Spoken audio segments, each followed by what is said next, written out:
अगले जन्म में क्या होंगे आप जाने विष्णु पुराण से। विष्णु पुराण कथा के राजा जटाभरत की कहानी का जिक्र किया गया है। इनकी कहानी के माध्यम से मनुष्यों को यह बताया गया है कि कैसे एक इंसान पशु योनि को प्राप्त कर लेता है। आइए जानते हैं विष्णु पुराण के जटाभरत की कथा के कैसे मिलता है मनुष्य को अगला जन्म। विष्णु पुराण मृत्यु को आत्मा के सफर का एक पड़ाव मात्र माना गया है, क्योंकि अंत तो शरीर का होता है, आत्मा का नहीं। आत्मा तो मूल है और इसका सफर एक शरीर तक नहीं रहता है।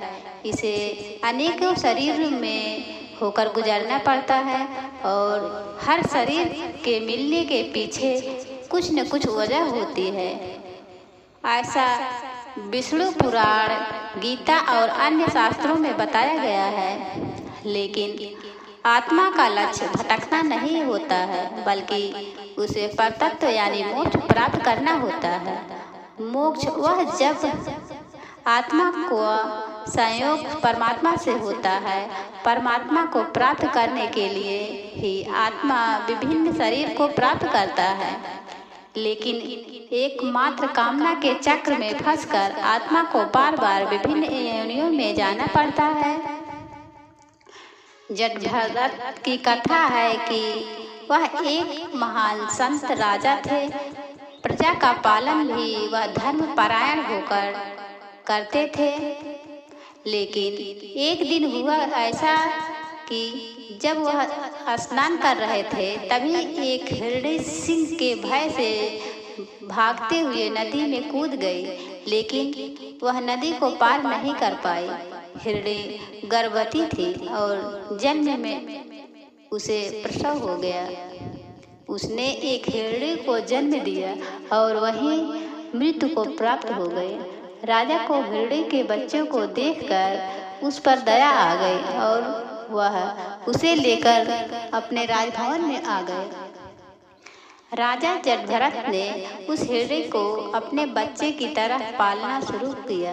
हिरणी भी राजा से बहुत ही स्नेह करने लगी थी और राजा के आगे पीछे खेलती रहती, जिसे देखकर राजा जटाभरत आनंदित होते रहते। राजा का मोह हिरणी के बच्चे से बढ़ता चला गया और धीरे धीरे वह बड़े होकर मृत्यु को प्राप्त हो गए। लेकिन मृत्यु के समय भी उस हिरणी से उनका मोह समाप्त नहीं हुआ। वह उसी के बारे में सोचते रहे। परिणाम यह हुआ कि उन्हें मनुष्य योनि से एक पशु योनि में जाना पड़ा और वह स्वयं उस हिरणी के गर्भ में आ गए और हिरणी के रूप में उनका अगला जन्म हुआ। इस तरह इस कथा में बताया गया है कि मनुष्य मृत्यु के समय जिस भाव से भावित रहता है, उसी भाव से उसे अगला जन्म प्राप्त होता है। गीता में भी कहा गया है कि मृत्यु काल में भगवान में जिनका मन लगा रहता है वही मोक्ष कर पाता है। लेकिन यह बहुत ही कठिन है, क्योंकि जीवन भर जिस भाव से मनुष्य भावित रहता है, वही भाव मृत्यु के समय उनके मन पर हावी रहता है। आपने भी देखा होगा कि घर में किसी की मृत्यु हो जाने के बाद अगर कुछ वर्षों में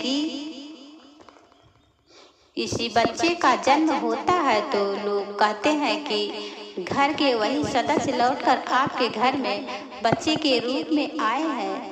दरअसल यह उस व्यक्ति के अपने परिवार के प्रति मोह और कामना को दर्शाता है, क्योंकि मनुष्य अपनी कामनाओं और परिवार के मोह से जल्दी निकल नहीं पाता है। गरुड़ पुराण में कर्मों की प्रधानता बताई गई है, जिसके अनुसार मनुष्य जैसा कर्म करता है उसे के अनुसार उसे अगला जन्म मिलता है। इसीलिए कर्म और कामना, इन दोनों में को ही मनुष्य के अगले जन्म का कारण माना जाता है।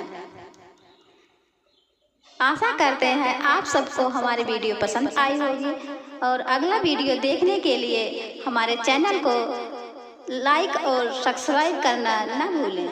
धन्यवाद।